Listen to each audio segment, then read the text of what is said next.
બસ આ ફ્રી થયા. ઓ લીલાબેન હાલો ટુવાલ પાથર્યો છે પતા રમી આપણે. પણ 15 મિનિટ ભગવાનનું નામ ધૂન નહીં કરે. મદિરા પાનમાં દિયે પાપ રહેલો. જુગાર રમવો પાપ ગણાય. મેં તમને આગળ કહ્યું કાલે પકડ્યું હતું કાળીના 3 એકા.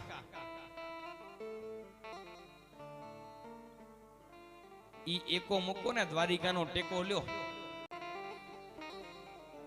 ઈ એકો મૂક્યા દ્વારિકાનો ટેકો લ્યો પછી મને કહેજો કે મારા સાચી વાત તમારી. આ દ્વારિકાનો ટેકો અમને કામ આવ્યો પણ કાળીનો એકો કામ ના આવ્યો. કાળીનો એકો જ હતો ઈ લઈ ગયો. પ્રતિદિન આયુષ્યનો નાશ થાય જુગાર રમવાથી. એક સિગરેટ પીવાથી જેમ 8 મિનિટનું આપણું જીવન ટૂંકું થાય, જુગાર રમવાથી પણ આયુષ્ય ઓછું થાય. ઈ 3 એકા ખપશે એને પણ 3 માતાજીના નામ નહીં લે. નવું નીકળ્યું કલયુગમાં કે મહારાજ અમે તો શ્રાવણ મહિનામાં જ રમી. મેં તો આજ લગભગ સુધી નથી વાંચ્યું કે શ્રાવણ મહિનામાં જ પત્તા રમાય. ધૂતમ પાન જુગાર રમત પાપ કહેવાય. મોટા મોટું પાપ ધૂતમ એટલે કે જુગાર. પછી કયું પાનમ મદિરા પાન.